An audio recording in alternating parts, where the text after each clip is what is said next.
Hey guys, here we are at the Empty Mountain compost bin. This is our manure compost bin and our veggie compost, and you can see it's starting to get pretty full.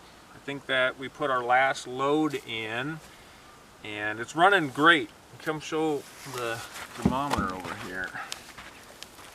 You can see right now we're at 123 degrees, so it hit 120 maybe yesterday or so. We want it to sit around there for a couple days to kill off all the pathogens. That would, in a perfect world, if you want to use it on veggies. We're not going to use this for growing food and stuff, probably ever. So, but it's nice to see it hitting those temperatures. And you can see over here, I just kind of leveled out this little plot of ground some, and you want to like do a little concave in the middle at the beginning, so any moisture doesn't flow out. It stays in the bin here, so it's just a little depression. We only had this 2-foot wire, so that's what we use for now. We'll probably add some more stiffeners here at some point, but we're gearing up for staying the winter out here. And with that in mind, we're putting this new structure up here, and this will hold our compost, our manure buckets, and then the straw for the compost bin on this side, and then all of our sawdust, which is what we use in the actual compost toilet, and just put it on top of the manure, and then that will go in on this side and hopefully stay dry through the winter, because if it gets wet then it gets frozen in the winter time. So hopefully that makes our lives easier this winter. And we're just getting pretty close to having the roof going on now. Here's the roof over here.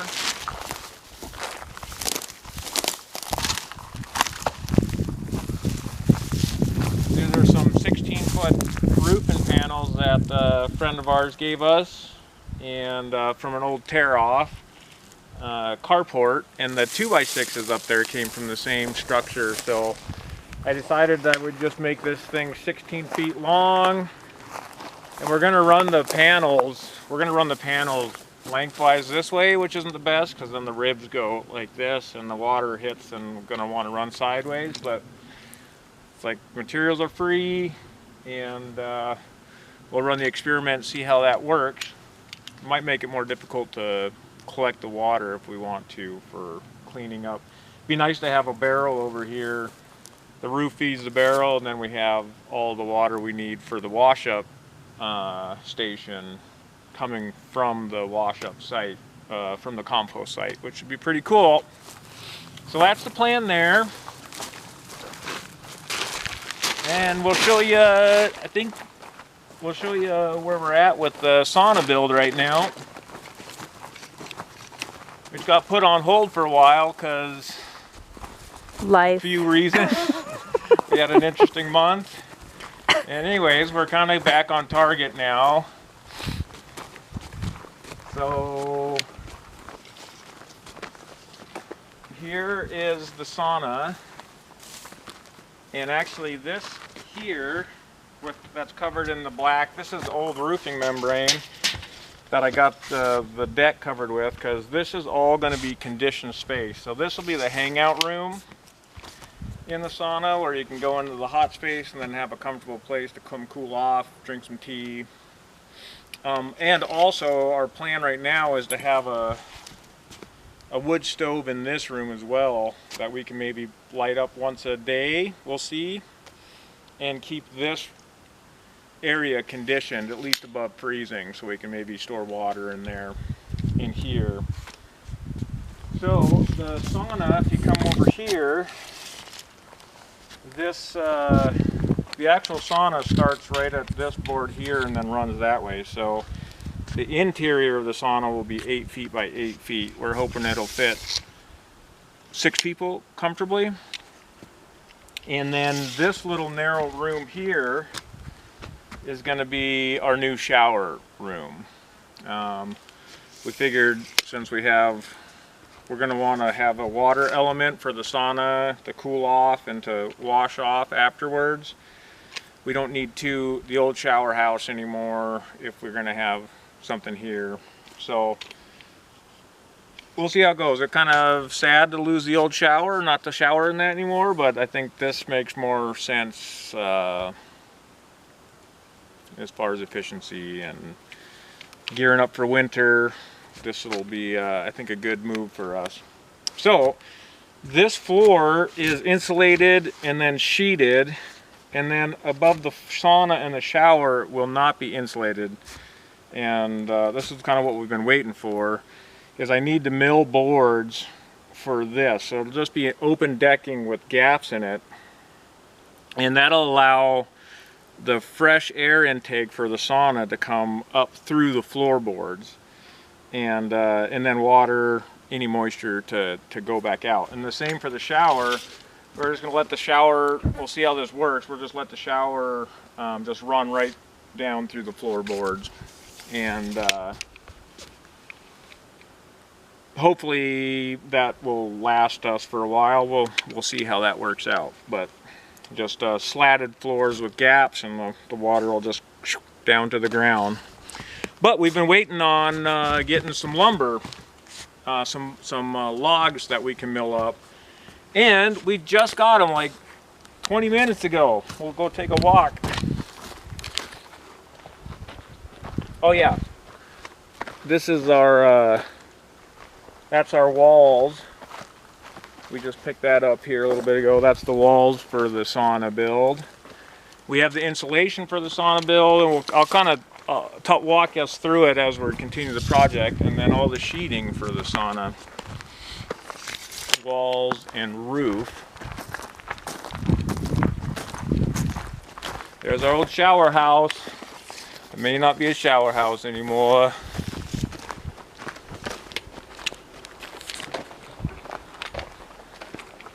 We'll enjoy it in the meantime. Yes. Where did we put the new roof at? The sauna roof.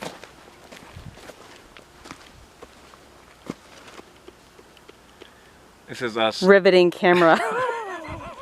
So our friend Chance had some extra material left over, and it was pretty much just the right amount for panels for the roof on the sauna. And I'm just realizing now I can't remember where we... Oh, I remember where we put it. It's on our ladder rack up here. So we got most of our roof figured out for the sauna. We'll have to order the stove still. We got to do that pretty soon. And then we're gonna go this weekend maybe and try to find some old doors and windows, and then we can start framing up the sauna. But first thing we need to do is mill floorboards. That's the very first thing to get the decking on. And we just got our wood today, so we'll drag our sawmill back down to our yard here, and there they are.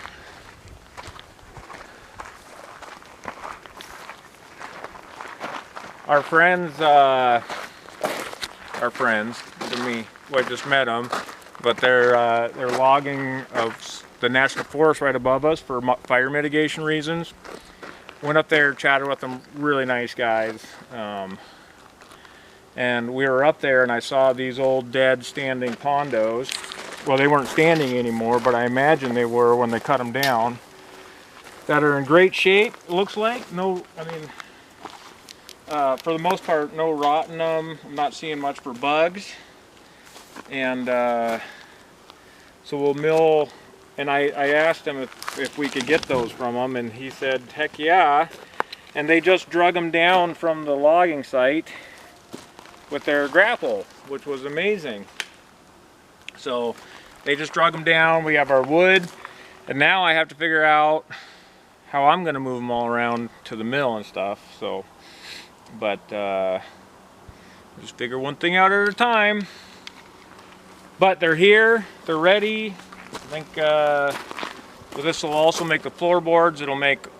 We'll pretty much use all this for all sorts of finish work for siding.